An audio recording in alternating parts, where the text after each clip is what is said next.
Hello everyone, welcome to our YouTube channel Dream Lavasana Aspire to Achieve. In today's prelims dose, we are going to discuss a very important body of India, that is Bar Council of India. Why it is in news? Recently, Bar Council of India notified the rules for registration and regulation to foreign lawyers and foreign law firms in India 2022. अभी हाल ही में बार council of India ने foreign lawyers और foreign law firms के लिए जो rule और regulation है registration के लिए, उनको नोटिफाई किया है। और इस रूल को नोटिफाई करने से जो फॉरेन लायर्स और लॉ फर्म्स इंडिया में है, ये उनको इनेबल करेगा to practice foreign law on a reciprocal basis. Reciprocal basis का मतलब है कि जिन कंट्रीज़ में इंडियन एडवोकेट्स अलाउ किए जाते हैं लॉ प्रैक्टिस करने के लिए, उन्हीं को इंडिया में परमिशन मिलेगी कि वो अपने फॉरेन लॉ को यहाँ प्रैक्टिस करें। सुप्रीम कोर्ट का इस बारे में अब तक क्या कहना था? तो on March 13, 2018, Supreme Court ruled that foreign law firms or foreign lawyers cannot practice law in the country either on the litigation or non-litigation side.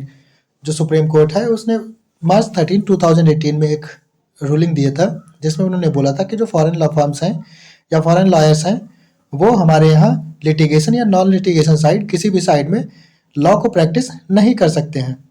However, court ने यह भी बोला था कि जो फॉरेन लॉ फर्म्स हैं उनको इंडिया में इसलिए इस बात की कोई मनाही नहीं होगी कि वो टेम्परेरी इंडिया में विजिट करें, और जो उनके क्लाइंट्स हैं उनको लीगल एडवाइस दें, इस बात पे रोक टोक नहीं होगी। लेकिन यहाँ पे वो प्रैक्टिस नहीं कर सकेंगे, ऐसा सुप्रीम कोर्ट का मानना था। अब हम लोग बात करते हैं बार काउंसिल ऑफ इंडिया के बारे में। तो बार काउंसिल ऑफ इंडिया 1961 में फॉर्म हुई थी। इसका हेडक्वार्टर न्यू दिल्ली में है और इसके जो अभी चेयरमैन हैं वो है मनन कुमार मिश्रा।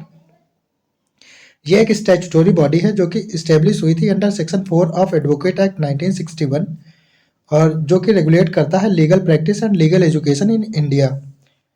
इसके मेंबर्स जो होते हैं वो इलेक्ट किए जाते हैं from the lawyers in India and as such represents the Indian bar. पूरे इंडिया में जो लॉयर्स होते हैं उनमें से इसके मेंबर्स को चूज किया जाता है। अब इसके पावर्स की बात करें, चूंकि हम लोग बात कर रहे हैं फॉरेन लॉयर्स और लॉ फर्म से, तो उनसे रिलेटेड ही पावर्स की बात की जाएगी यहाँ पे। पहला है इसकी power, register the foreign lawyers and firms to practice in India. जो बार काउंसिल ऑफ इंडिया है वो फॉरेन लॉयर्स और फर्म्स को रजिस्टर करता है जिससे कि वो इंडिया में प्रैक्टिस कर सकें। हालांकि ये जो रजिस्ट्रेशन होता है वो केवल 5 साल के लिए होता है, यानी कि 5 ईयर्स के लिए, और 5 ईयर्स के बाद में ये जो फॉरेन लॉयर्स और फर्म्स हैं उनको अपने जो रजिस्ट्रेशन है वो रिन्यूअल कराना होता है। Bar council of India can refuse to register any foreign lawyer और law firm. Bar council of India किसी भी फॉरेन लॉयर या लॉ फर्म को रजिस्टर करने से मना भी कर सकता है अगर उनको लगता है कि ये इनके मानकों पर खरा नहीं उतर रहा है या इसमें कुछ ऐसा फॉल्ट है, तो वो उनको मना कर सकते हैं। अब हमारे यहाँ इस चीज़ को नोटिफाई कर दिया गया है, तो फॉरेन लॉयर्स और लॉ फर्म्स को किस किस चीज़ के लिए अलाउ किया गया है वो देख लेते हैं। पहला है, shall be allowed to advise their clients about foreign laws and international laws. जो फॉरेन लॉयर्स और लॉ फर्म्स हैं उनको अलाउ किया जाएगा कि वो अपने क्लाइंट को फॉरेन लॉज और इंटरनेशनल लॉज के बारे में एडवाइस दें या सलाह दें। दूसरा है, they would render advisory work about such laws for their foreign clients only. जो फॉरेन लॉयर्स और फर्म्स हैं वो केवल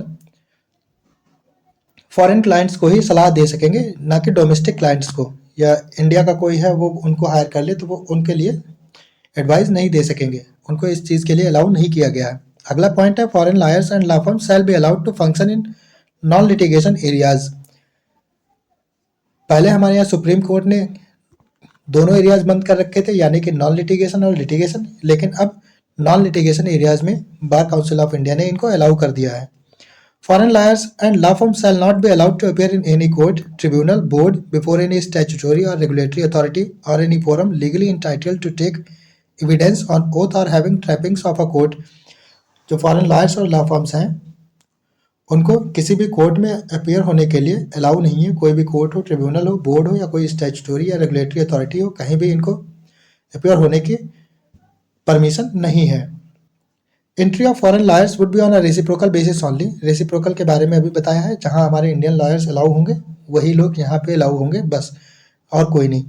foreign lawyers would be allowed to appear for their clients in international commercial arbitration. जो फॉरेन लॉयर्स हैं वो केवल international commercial arbitration के लिए ही अपने क्लाइंट्स के रिप्रेजेंट कर सकते हैं। इसके इम्प्लीकेशंस क्या क्या होंगे हमारे यहाँ, तो वो देख लेते हैं। फॉरेन लॉयर्स वगैरह को अगर अलाउ किया गया है, जिससे कि कंपटीशन बढ़ेगा, और कंपटीशन जो है वो it will lead to improvement in legal services. दूसरा पॉइंट है, foreign law firms will now be allowed to hire Indian lawyers and advocates registered as foreign lawyers, expanding the legal job market. जो हमारे Indian lawyers हैं, अगर वो foreign में अगर registered है, तो वो जो फॉरेन लॉयर्स हैं वो इनको हायर कर सकेंगे, जिससे कि हमारे यहाँ की लीगल जॉब मार्केट जो है वो एक्सपैंड होगी। और इसका अगला जो इम्प्लीकेशन वो है एआई बेस्ड टेक्नोलॉजी। जो फॉरेन लॉयर्स आएंगे वो लीगल सर्विस में एआई बेस्ड टेक्नोलॉजी का यूज़ करेंगे, जिससे कि जो हमारे यहाँ का सिस्टम है वो भी उसको अडॉप्ट करने के लिए मजबूर होंगे, या उनको भी अडॉप्ट करना पड़ेगा। तो ये एआई बेस्ड टेक्नोलॉजी या साइंस एंड टेक्नोलॉजी को भी प्रमोट करेगा लॉ में। Corporatization of law practice, law practice का कॉर्पोरेटाइजेशन हो जाएगा, ये एक इसका ड्रॉबैक है।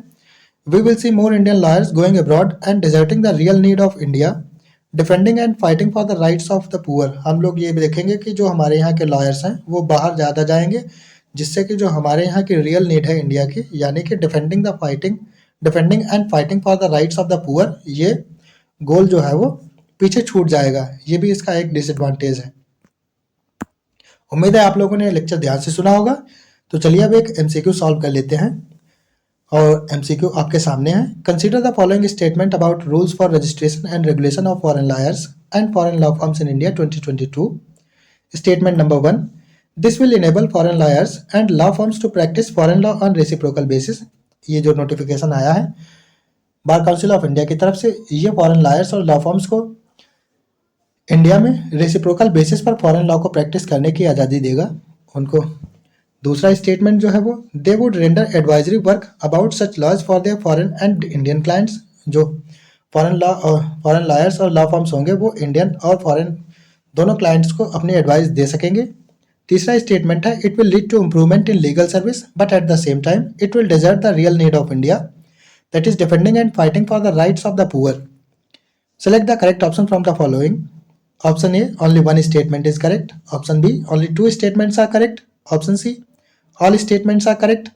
And option D, all statements are incorrect. उम्मीद है आप लोगों ने लेक्चर ध्यान से सुना होगा। तो आप लोग अपना आंसर कमेंट सेक्शन में दीजिएगा, जिसका आंसर सही होगा मैं उसे लाइक कर दूंगा। Thanks for watching our video. Please like, share and subscribe our channel. Keep studying, stay blessed, have a good day ahead.